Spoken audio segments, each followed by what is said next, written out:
아주 오래전 일입니다. 어느 할머니가 시장에서 생선을 팔아서 많은 재산을 모으게 되었습니다. 할머니가 가진 통장이 무려 20개가 넘었다고 합니다. 할머니는 적금이 만기되어서 돈을 타는 날에도 그 돈을 쓰지 않고 다시 통장에 그대로 넣어 두었다고 합니다. 그리고는 집으로 돌아갈 때는 은행 직원에게 토큰을 빌려서 돌아갈 정도로 절약을 하는 할머니였습니다.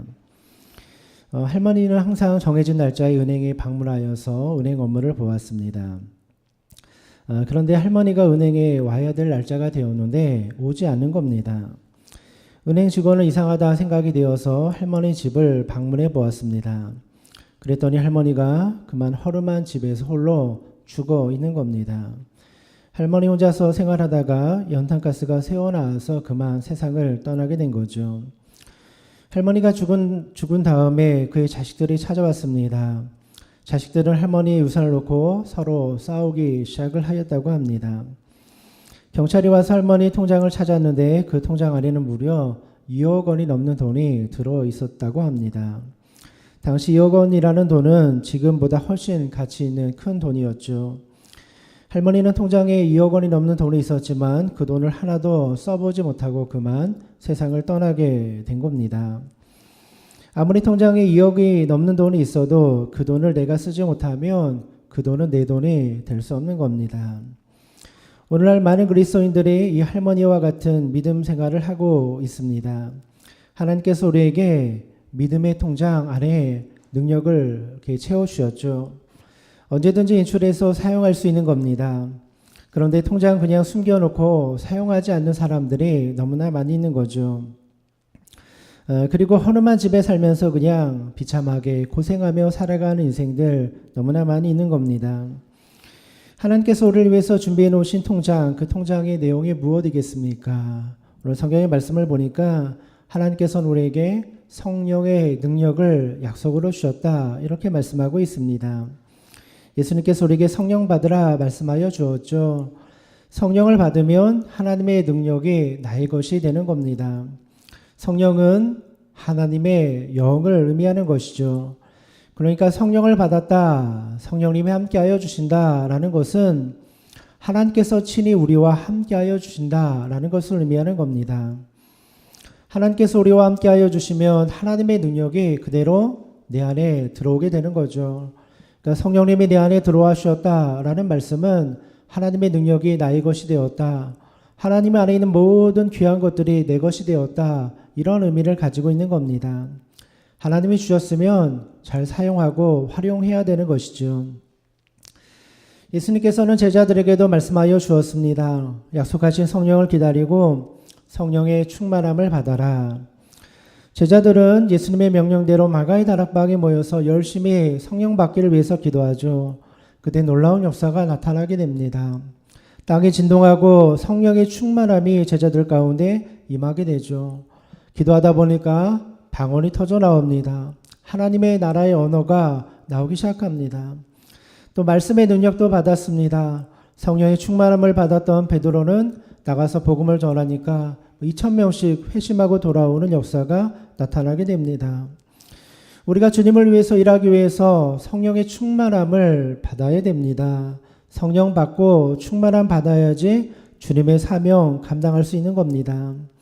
또 교회도 마찬가지입니다. 교회가 부흥하기 위해서는 성령의 충만함이 우리 가운데 임해야 되는 겁니다. 우리 성체교회도 성령의 바람이 부는 교회가 되어야 하는 것이죠. 성령의 충만함이 임하는 교회가 되어야 하는 것이죠. 성령의 역사가 있는 곳에 부흥의 역사도 따라오게 되는 겁니다. 초대교회는 성령으로 시작된 교회였습니다. 성령의 충만함을 받은 제자들이 나가서 예수 그리스도를 증거하면서 교회가 시작이 되었죠. 그러니까 초대교회는 성령의 역사로 시작된 교회다 이렇게 말해도 틀린 말이 아닐 겁니다. 이렇게 성령의 역사로 시작된 초대교회 가운데 큰 위기가 찾아오게 되는 말씀이 바로 오늘 본문의 말씀입니다. 사람들이 변화되고 교회가 부흥하고 병자들이 고침을 받게 되니까 그 모습을 보면서 미워하고 박해하는 사람들이 나타나게 됩니다.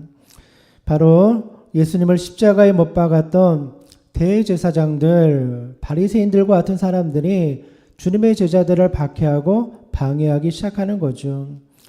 오늘 본문의 말씀 5절의 말씀을 보면 관리들과 장로들, 서기관들이 다 예루살렘 성에 모였다라고 되어 있습니다. 당시 힘 있는 사람, 권력을 가진 사람들, 모든 종교 지도자들이 다 예루살렘에 모이게 된 겁니다. 이들이 모인 이유는 예수님의 제자들이 복음을 증거하고 많은 사람들이 변화되니까 이 문제를 어떻게 처리할까, 이들을 어떻게 막을까, 이것을 의논하기 위하여 예루살렘에 모이게 된 거죠. 6절의 말씀을 보면 그 자리에 대제사장 안나스와 가야바도 있었다라고 기록하고 있습니다. 여러분, 안나스와 가야바가 누구입니까? 우리 요한복음 강해를 들으신 분들은 잘 아시죠? 이 안나스와 가야바는 바로 예수님을 십자가에 못 박은 당사자들이었습니다. 예수님을 죽인 것은 로마의 빌라도 총독이 아니었습니다. 빌라도 총독은 오히려 예수님을 풀어주고자 하였죠. 예수님을 끝까지 죽게 만든 것은 당시의 대제사장이었던 안나스와 가야바, 또 그 밑에 추종자들이었습니다. 지금 제자들은 예수님을 죽인 대제사장 안나스와 가야바 앞에서 종교 재판을 받게 된 겁니다. 예수 그리스도의 복음을 증거했다는 죄목으로 잡혀와서 재판을 받게 된 거죠. 그러고 보면 지금 이 상황이 얼마나 큰 위기의 상황인지를 우리가 이 말씀을 통해서 알 수가 있습니다. 대제사장들은 예수님을 죽였듯이 그의 제자들도 얼마든지 죽일 수 있는 권한을 가지고 있었던 거죠. 만약에 이 자리에서 예수님의 제자들이 죽게 된다면 지금 부흥이 일어나고 있는 이 초대교회의 부흥도 한순간에 무너질 수 있는 위기의 상황이었습니다. 이렇게 볼 때 초대교회가 시작된 이후 가장 큰 위기의 순간이 바로 오늘 본문 말씀에 나온 이 배경의 말씀입니다. 여러분, 교회가 부흥하려고 하면 여러 가지 방해자들, 방해 요소들을 만나게 됩니다. 교회의 부흥을 싫어하고 방해하는 사람들이 나타나게 되는 겁니다. 어떤 교회도 저절로 스스로 부흥하는 교회는 없는 거죠. 여러 가지 위기를 만나고 여러 가지 문제를 만나기도 합니다. 그렇다면 이러한 위기를 만나게 되었을 때 어떻게 그 위기를 돌파해 나갈 수 있겠습니까? 그 해답은 바로 성령님 안에 있다라는 겁니다. 성령의 충만함이 임할 때, 성령의 임재하심이 있을 때 이러한 어려운 문제를 돌파해 나갈 수 있는 힘을 얻게 되는 거죠. 교회가 위기를 만나서 정체가 되어 있을 때 다시 생명력을 불어넣는 것, 이것이 바로 성령의 능력이라는 겁니다. 우리 성체교회도 마찬가지죠. 49년의 세월을 보내면서 오늘 또 우리 성체교회의 생일날 아니겠습니까? 49주년을 맞이하는 이 교회 가운데에서 그동안 역사 속에 얼마나 많은 문제들이 있었겠습니까? 또 교회가 부흥하지 못하게 만드는 수많은 문제들도 우리가 경험하였을 겁니다.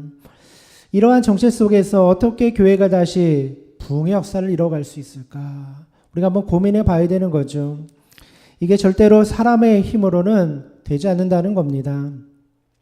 몇 가지 프로그램을 적용한다고 해서 하루아침에 교회가 변화되고 부흥의 역사가 일어나게 되는 것은 아니라는 것이죠.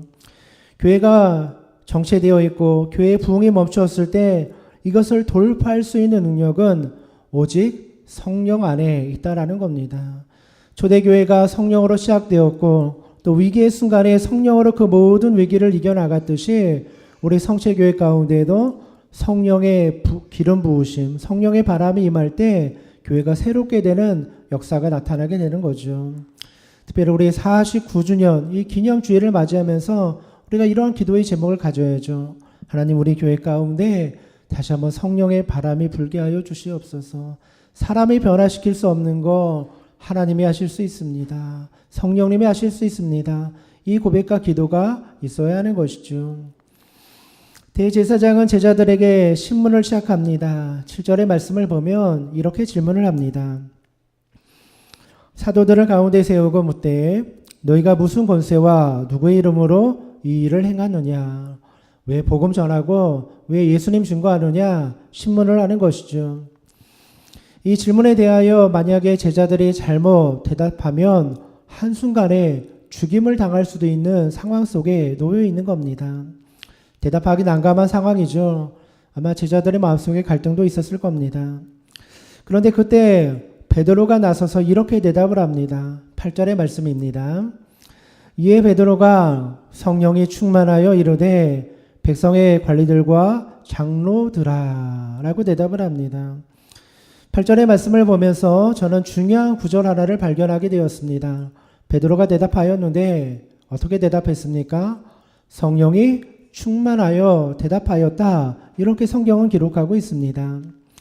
베드로는 당시 종교 지도자 앞에서 대답할 때 그의 마음속에 성령의 충만함을 받아서 오늘의 본문의 대답을 하고 있는 겁니다. 다시 말해서 이 말은 베드로가 하는 말이 아니었다라는 겁니다. 베드로 안에 있는 성령님께서 이 대답을 하시게 만들어 주었던 거죠. 사람들이 고침을 받고 구원받은 거 부활의 예수님의 능력이다. 다른 이름으로는 구원받을 수 없다. 오직 예수 그리스도 이름만이 우리에게 구원을 주신다. 이것을 담대하게 선포하는데 누가 있습니까? 성령이 충만하여 성령의 힘으로 이 대답을 하게 되었던 겁니다.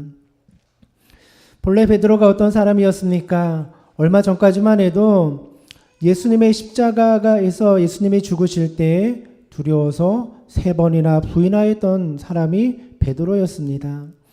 그런데 이제는 베드로가 변화되었습니다.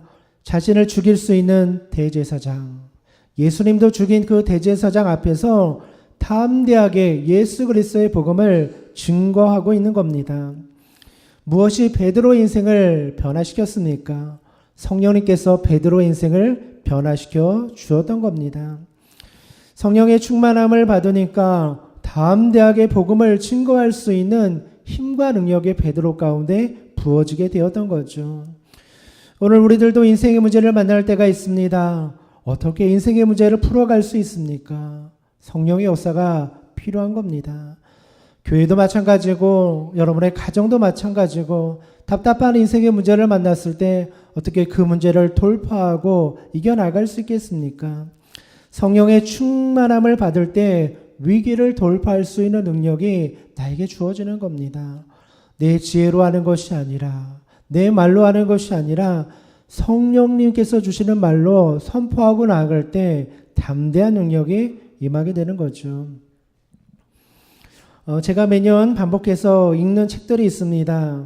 보통 책을 한번 읽으면 2번 읽지 않는 것이 제가 이 책을 읽는 습관인데 특별히 매년 반복해서 읽는 책들이 있습니다. 전도에 관련된 책들입니다. 복음의 열정이 식지 않고 또 전도의 열정이 식지 않기 위해서 반복적으로 읽은 책인데 또 읽습니다. 내용 다 아는데도 한 번 더 읽으면서 부흥하는 교회들 얼마나 열정과 뜨거움이 있었나 그 성령의 역사를 느끼기 위해서 반복적으로 읽게 됩니다. 여러 책 중에서 손현보 목사님이 쓰신 목사님 전도가 너무 쉬워요 라는 책이 있는데 얼마 전에 이 책을 다시 읽게 되었습니다. 이 책을 보면 지금 크게 부흥한 세계로 교회가 어떻게 부흥하게 되었는지에 관하여 잘 소개가 되어 있습니다. 처음 교회에 부임하였을 때 작년이 24명 정도 모이는 아주 작은 시골 교회였다고 합니다. 첫 설교를 하면서 하나님께서 감동을 주셔서 우리 100명이 모이는 교회를 만듭시다 말씀을 선포하고 함께 기도하자고 성도님들에게 도전하였습니다. 첫 예배를 마치고 내려오는데 한 성도님이 그 당시 전도사님이었죠. 전도사님을 붙잡고 이렇게 말하는 겁니다. 전도사님, 그렇게 기도했다가 되지 않으면 어떻게 하시려고 그러십니까? 우리 교회는 절대로 100명이 모일 수 없는 교회입니다. 이렇게 말을 하더라는 겁니다. 그러면서 이 성도님이 덧붙여 말합니다. 왜 100명이 모일 수 없는가? 그 이유에 대해서 설명을 해주는 겁니다. 첫 번째 이유, 우리 교회는 100명이 앉을 자리가 없는 교회이기 때문에 100명이 모일 수 없습니다.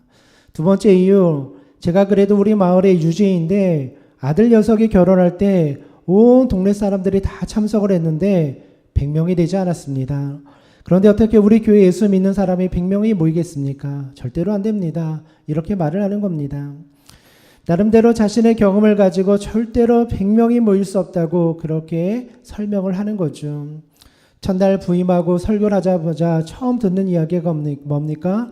이 교회가 100명으로 부흥하는 거 안 됩니다. 안 됩니다. 불가능합니다. 부정적인 말을 듣게 되었습니다. 교회의 부흥을 말할 때 꼭 옆에서 안 된다고 말하는 사람들 어느 교회나 다 있죠. 전도하자 말하면 전도해도 안 됩니다. 이렇게 김 빠지게 만드는 사람들 어느 교회나 다 있는 거죠. 되고 안 되고는 우리가 판단할 일이 아닙니다. 우리는 모든 것 하나님 앞에 맡겨드리고 믿음으로 도전하고 기도하며 나가면 되는 거죠. 전도사님은 포기하지 않았습니다. 동네 사람들의 이름을 쭉 적어놓고는 매일같이 나와서 교회에서 기도하기 시작하였습니다.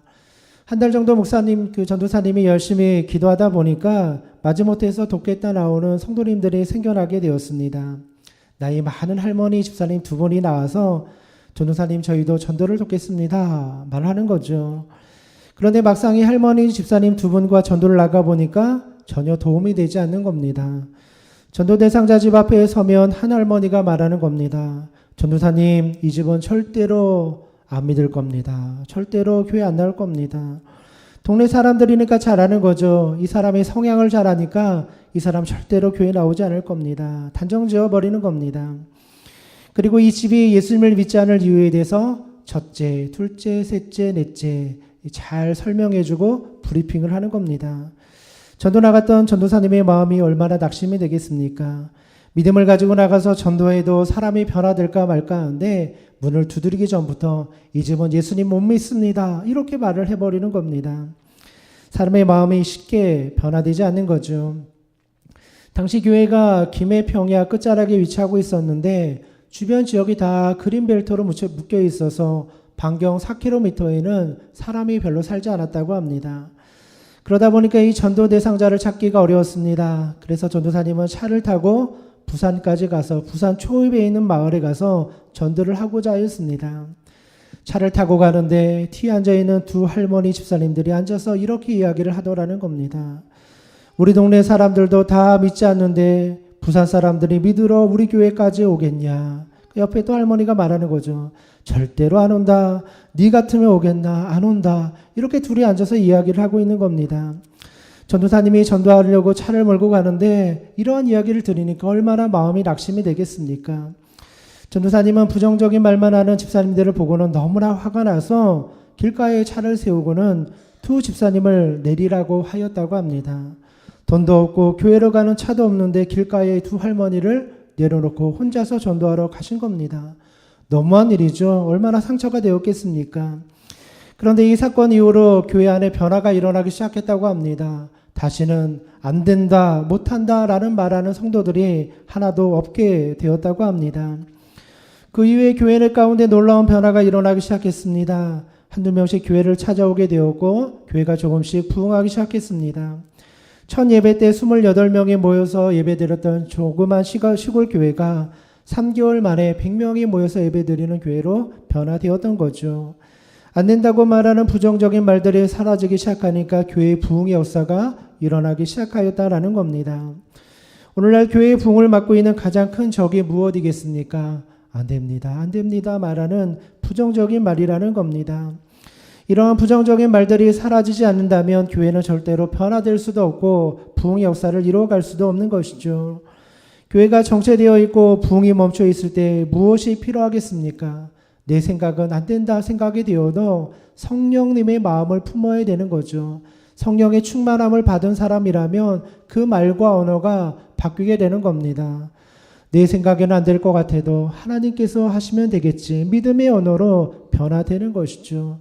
그 말이 변화되고 그 마음이 변화되고 성령의 충만함이 임하게 되면 교회 가운데도 변화의 역사가 일어나게 되는 겁니다.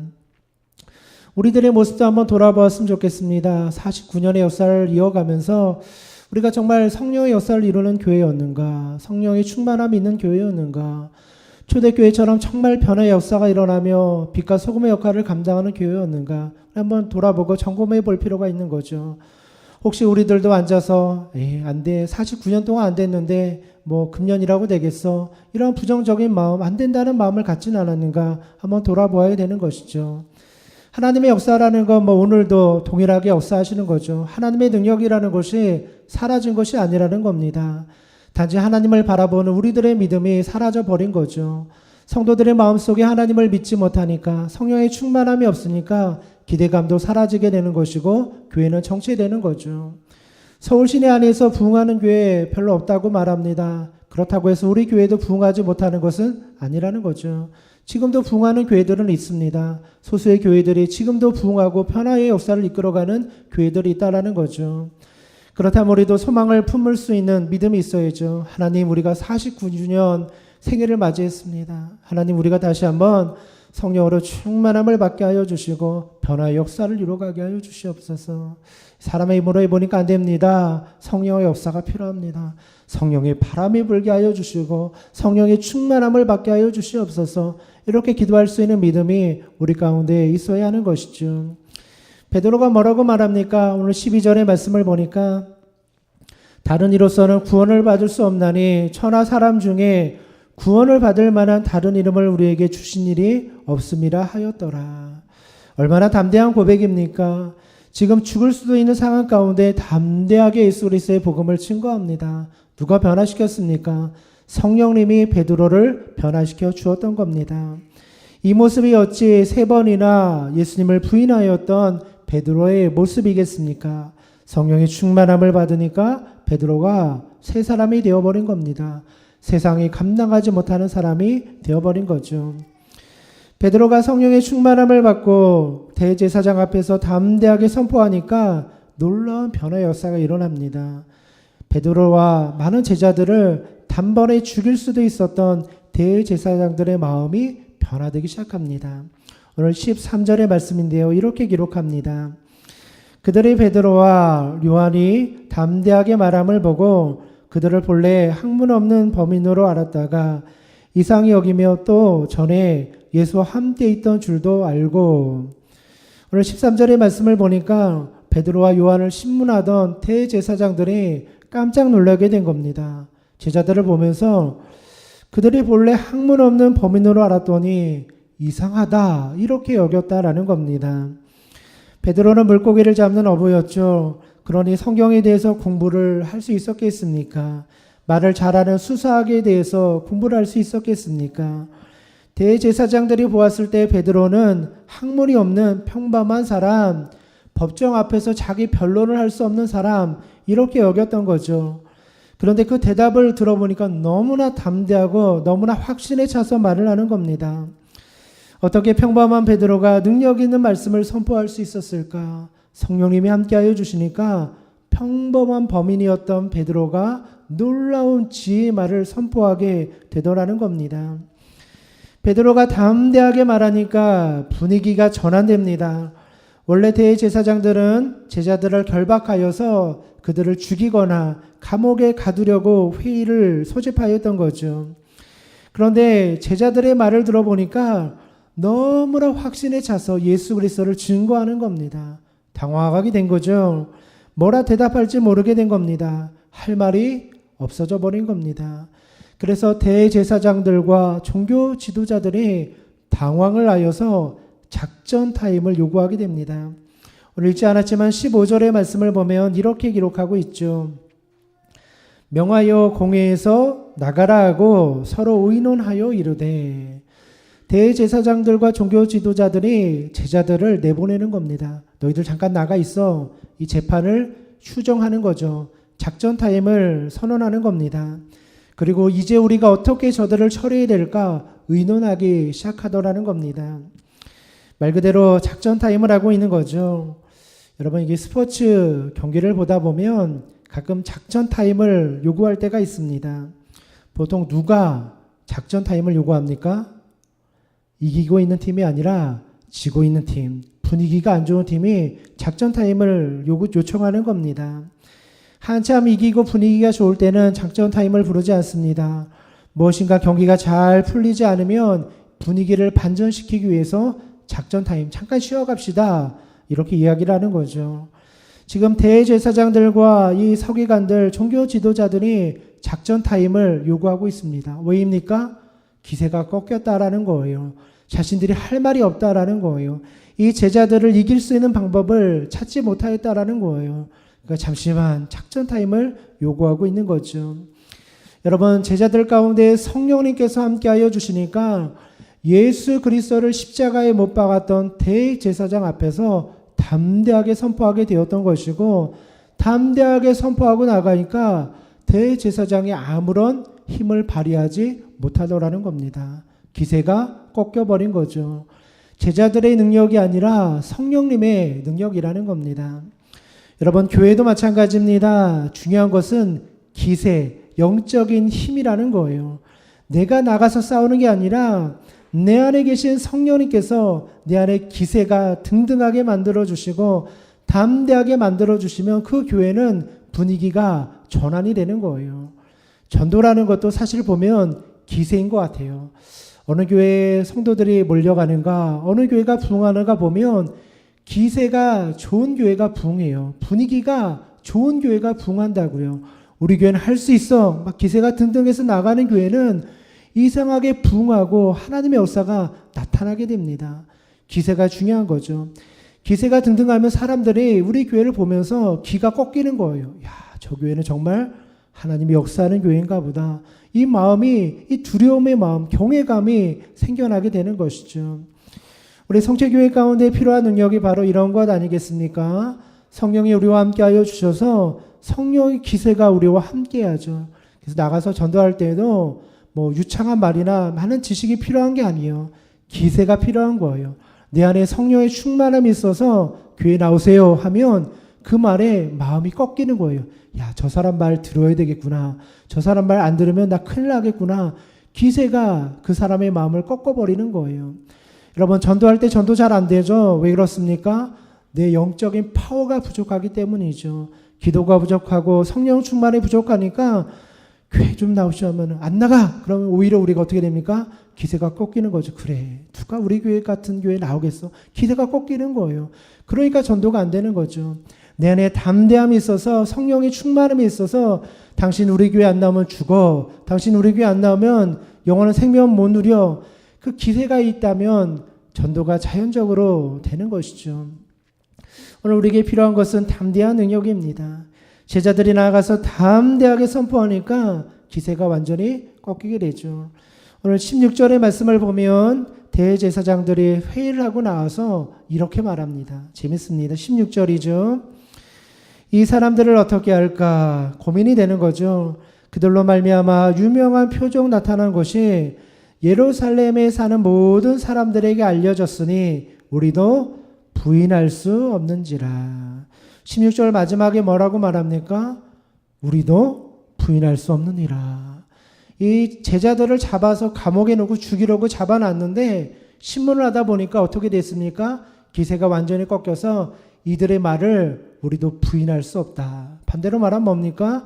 예수 그리스도의 복음을 인정할 수밖에 없는 상황이 되어버렸다라는 겁니다.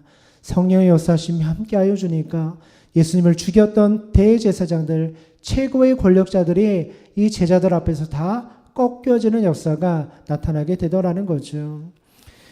알렉산더 대왕은 전쟁을 잘하는 왕이었습니다. 알렉산더 대왕이 전쟁에 나갈 때 3만 명 정도의 군대를 이끌고 나가서 10만 명의 군대를 이기는 일들이 종종 있었다고 합니다. 알렉산더 대왕이 적은 군대를 가지고 어떻게 승리할 수 있었을까? 그 비결이 어디에 있었을까? 사람들이 이렇게 평가합니다. 알렉산더 대왕과 그의 군대의 기세 때문이다. 3만 명의 군대를 이끌고 나가도 기세가 등등하여 나가니까 10만 명의 군대들이 두려워서 떨게 되고 무너지는 역사가 나타나게 되더라는 거죠. 기세가 등등하면 상대방이 힘을 쓰지 못하고 무너지게 되는 겁니다. 하나님, 우리 성체교회도 힘 있는 교회, 능력 있는 교회로 사용하시기를 원하시죠. 어떻게 쓰임받을 수 있습니까? 성령의 충만함을 받아서 심령이 뜨거워지고 확신이 차고 담대한 마음이 생기면 하나님은 우리 교회를 통하여 놀라운 부흥의 역사를 이루어 가게 되는 것입니다. 사랑하는 성도 여러분, 복음을 증거하는 것 하나님께서 우리에게 맡겨주신 사명이죠. 49주년을 맞이하는 우리 성체교회, 하나님께서 다시 한번 말씀하여 주십니다. 하나님이 교회를 세우시고 49년을 인도하여 주신 거 복음 증거하는 이 사명을 감당하기 위함이라는 거죠. 여러분 모두가 성령의 충만함을 받고 이 복음 전파의 사명을 잘 감당하시는 우리 믿음의 성도님들 되시기를 주님의 이름으로 축원드립니다.